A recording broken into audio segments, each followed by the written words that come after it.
The 9th of November, Pfizer and BioNTech announced that their RNA-based vaccine was 90% successful in preventing symptomatic COVID-19 after 94 cases in the ongoing phase 3 human trials. Later that week, Sputnik, the viral vector vaccine produced by Moscow's Gamaleya Institute, was announced to be 92% effective. More recently, on the 16th of November, Moderna stated that its RNA-based vaccine was more than 94% effective at preventing the disease on the basis of 95 cases in the ongoing phase 3 human trials. And on the 17th of November, Bharat Biotech announced the commencement of phase 3 trials of Covaxin. The phase 3 trials will involve 26,000 volunteers across India and will be conducted in partnership with the ICMR. It is the largest clinical trial conducted for COVID-19 vaccine in India. This is India's first phase 3 efficacy study for a COVID-19 vaccine. Trial volunteers will receive 2 intramuscular injections approximately 28 days apart. Participants will be randomly assigned to receive Covaxin or placebo. The trial is double-blinded. The investigators, participants and the company will not be aware of who is assigned to which group.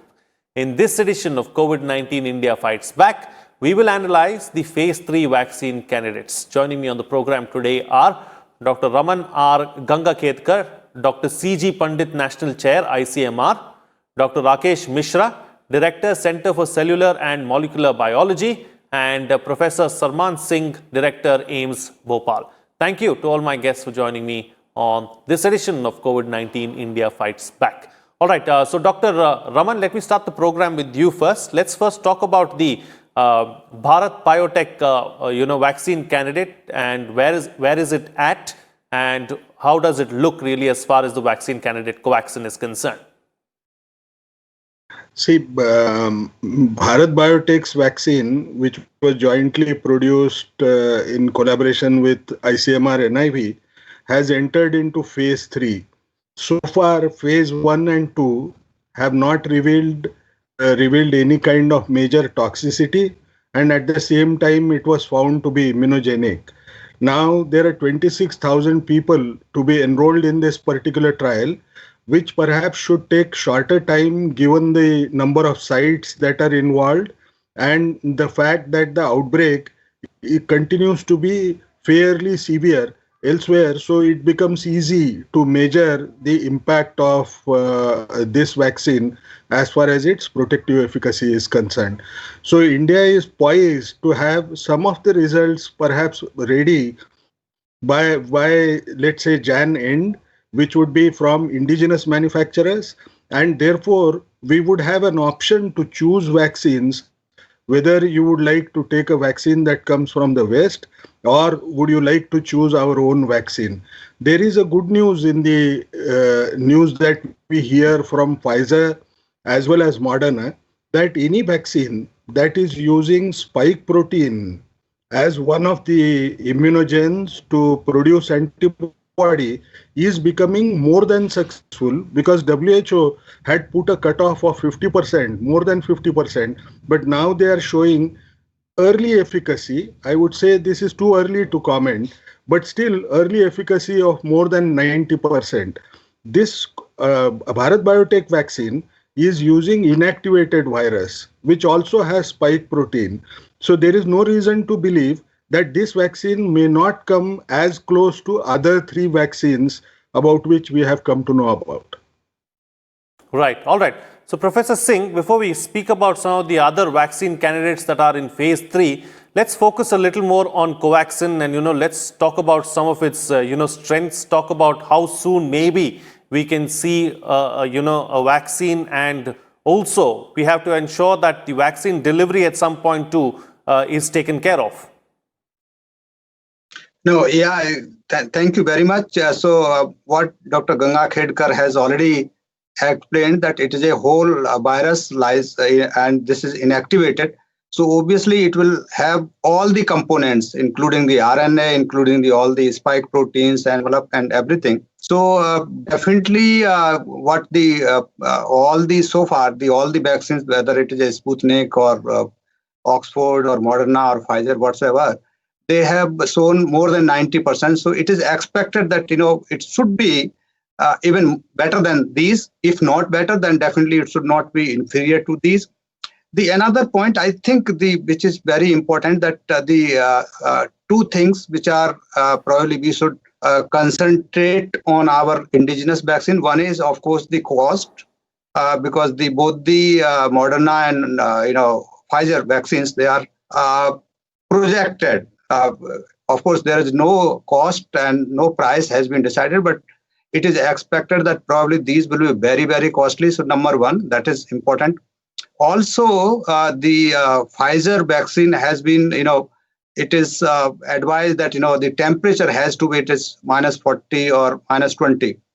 So at least, so that would be, I think it is an inactivated virus. So the temperature part should also be, I think, not that, concern. And I think if everything goes well, I don't know the earlier stages in the animal studies and other things, its stability and other studies must have been done, and these all dossiers, they are always submitted to the DCGI, so they have been done. And I expect that if the temperature is taken care, cost definitely will be taken care, because in any case it will be much cost effective. So these two things, if they are taken care, and even the protective efficacy goes around even 90% for that matter, which I expect should not, it should be even better. But even if it is 90%, I think we should be better placed than any other vaccine which are in the market or in near future, because there are Johnson & Johnson and other vaccines are also in pipeline. So by the end of this next month or so, you will see at least 8 or 9 vaccines in the market, maybe in the pipeline rather. I should say, I should not say that they will be in the market, because to reach to the market, there are still some steps they have to go into. Absolutely. All right. So, Dr. Rakesh Mishra, let me bring you into the picture now. So, let's also talk about and understand what goes into making a vaccine, and why does it take so long to make the vaccine as well? See, the vaccine is basically mimicking the infection without harming the body. So that means we have to disable whatever we use as a vaccine, so it doesn't make a person sick. But at the time, you should project to our immune system some parts of the parasite, so that the immune system learns, and when the real parasite comes, it takes care of the parasite. So infection is prevented. So that's the very essential philosophy of the vaccine. Is little bit of a trick in this, that at the same time when you want the immune system to recognize, but body doesn't go through any harm. So that's why it's something challenging to ask. That's why toxicity of the vaccine is most important thing, and that's what the phase 1 and 2 trials are. The vaccine as such is not a big science. It's essentially known components of the virus you make in large quantities and you inject in the individual. So put in a crude way. Of course, there is a sophistication in that. There are adjuvants and there are other technicalities that are involved. So the challenge is that you are giving something which is not toxic, but it is triggering the immune response in the body. These are the two things that are the challenging thing after your stability and animal experiment. Those things are done. In individuals, in humans, you are seeing this. Then third thing comes that it is not toxic. It is causing immune response, but does it protect us? Many times immune response doesn't mean protection. Animal can still get in and make us feel sick. So that is the stage 3 trial, and that's where the challenge lies. And we are seeing, and this has been a fantastic effort internationally by India. India is the powerhouse of vaccines, so there is no surprise that is coming, and ICMR being involved. So I'm sure all the cards are in correct place, and we are seeing very quality science and effort and policies converging to a product.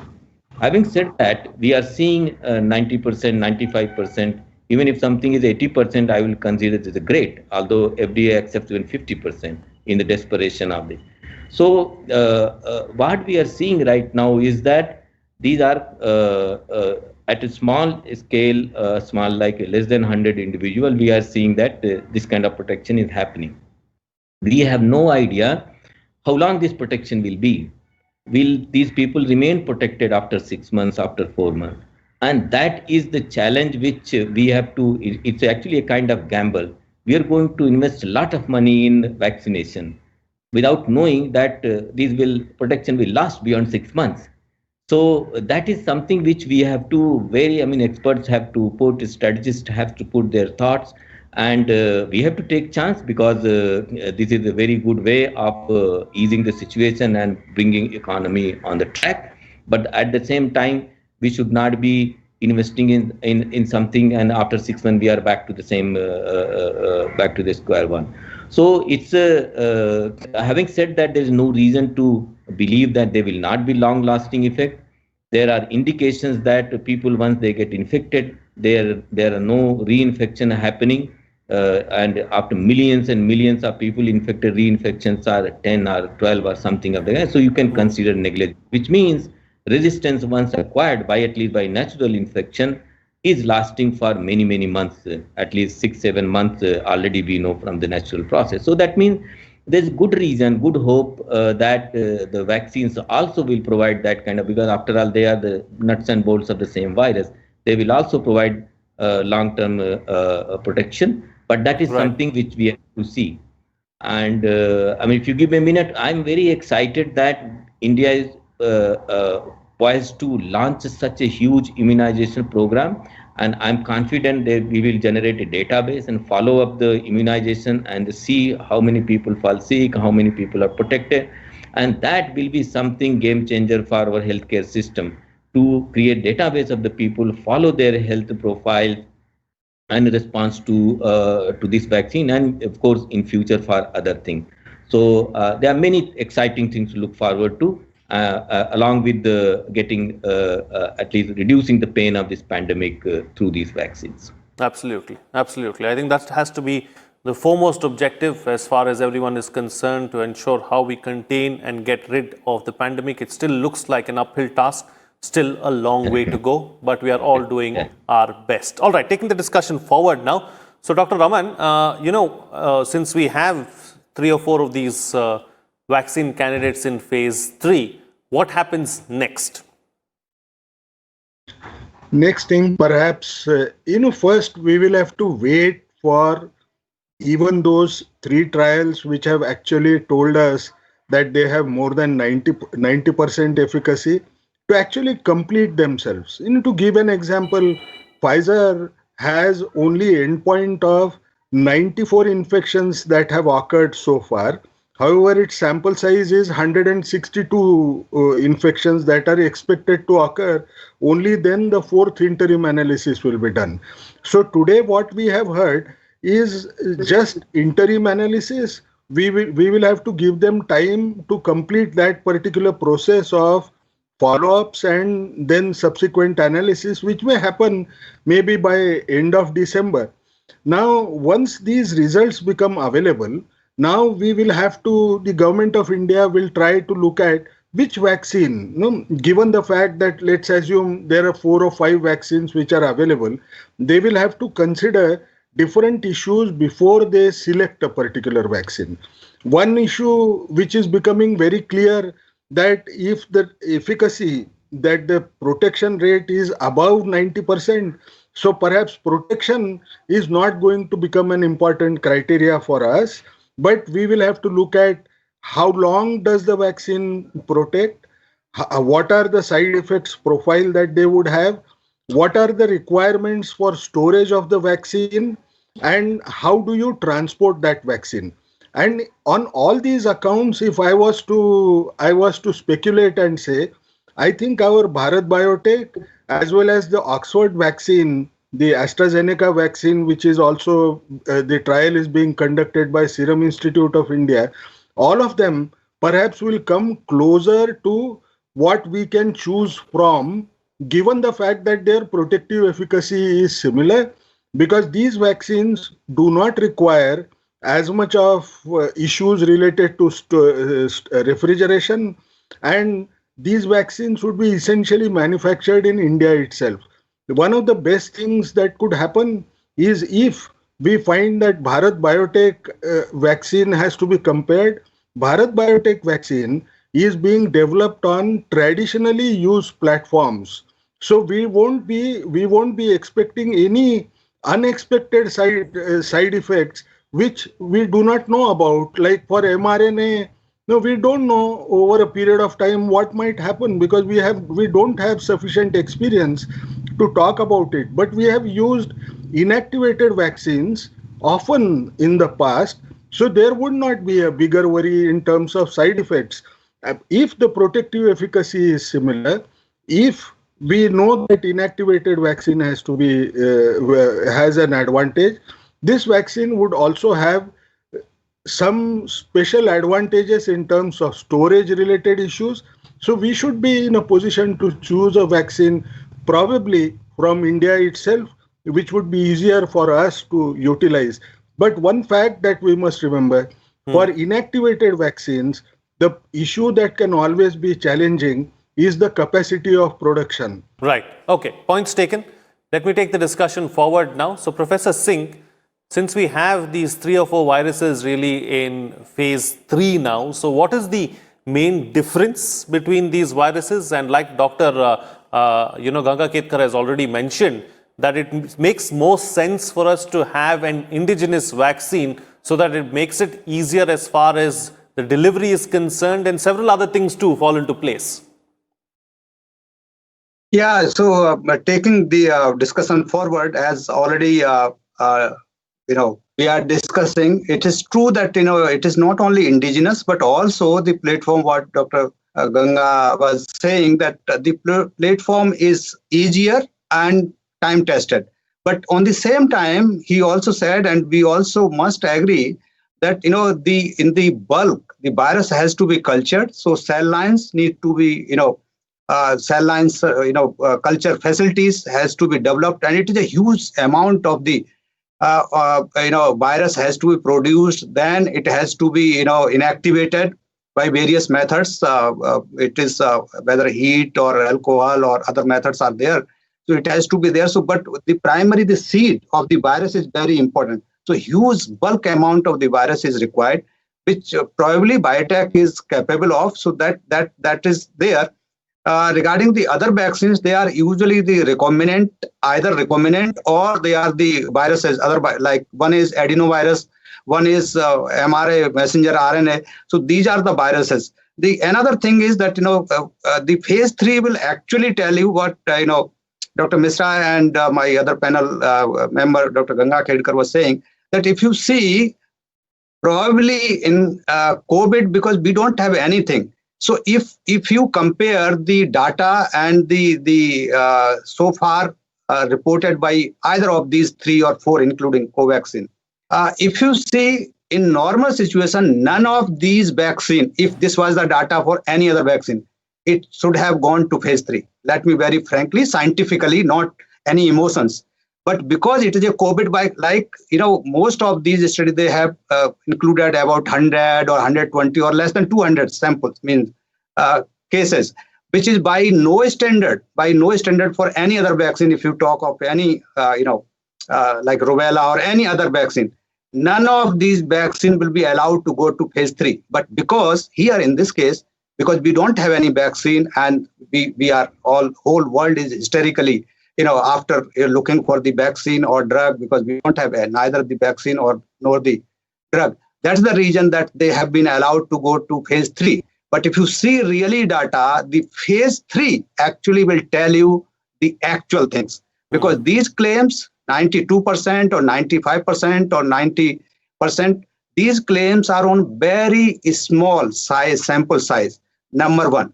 Number 2, the after production, the delivery, as we said, even though in India, if you see, frankly, if you ask me as the administrator, for the general public, or what Dr. Raman was saying, to reach to the primary health center, I am not bothered about right now. Right. Because yesterday also I was saying because this will take about 1 year altogether. Because if you see, the government of India has also prioritized.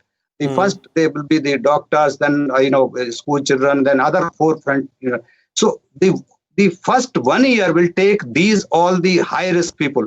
So for them, we have the capability, we have the dry eyes. So I think even temperature, I would say, that can be managed at least for the first phase or the front runners, those who are on the healthcare workers and other people. But in the meantime, we hope that by the time when we expect that this is going to rural areas or primary health center, of course, at that stage, the temperature will be very, very important. But most Absolutely. important for me, as of now, is that the real data will come from phase 3, where Sure. huge number of the samples this will be tested. And I am happy that our indigenous vaccine, they have already included is a huge number. And the second question is, which Right. Dr. Misra also said, and I always say, the protective efficacy. Not Sure. only Professor Singh, I'll just what come back to you percentage- because we've got Yeah, limited yeah. time on the program. So I'd like to bring in a Yeah. closing comment from Dr. Mishra as well on what we will need to look for as far as a good vaccine is concerned. That is very simple. That vaccine should protect a large number of people, irrespective of age group, irrespective of gender, irrespective of ethnic background. So that is everybody would look for that. It's a large task, and as more and more data comes available from phase 3, we will understand more nuances and fineness of these aspects of these vaccines. And we have to test these vaccines even if they are tried somewhere else in India also with smaller numbers, and then only we should be more confident and going forward. I just want to bring one thing that both Moderna and Pfizer are RNA-based vaccines, and this is never we have seen any commercial version of such thing, although scientifically very advanced. The advantage of these vaccines, RNA-based, is that you are going to make the protein in the body. Is not going to be made in the cell line or going to made in any other bacteria or anything. That is how the virus grows in the body. Virus doesn't make anything of its own. It infects, and our body makes the proteins of the virus. So this mRNA is going to go in our body and make the protein as if the virus is being made. So it will provide all the post-translate modification, what we call, that is essentially decorating the protein and providing more functionality after the protein has been made by the genetic code, is going to be identical, hopefully, as for the natural virus is. So they are very likely to be very effective. At the same time, because each individual is going to have this mRNA injected too, so each individual actually is going to manufacture its own vaccine in his own body or her own body. So the RNA idea of RNA vaccine is fantastic. This is something, a new technology, and if it succeeds, is likely to have much broader target and maybe more general applicable for the larger number of people. So it's very, very exciting. But as I said, it is for the first time we are seeing it, and the scientific basis of this thing is very strong. So we hope that mRNA vaccine will be new tool in our fight against this pandemic. Other traditional ways are already there, and I'm sure they will be also useful. So having multiple choice will be helpful. It will bring competition. It will give comfort to people at a faster scale.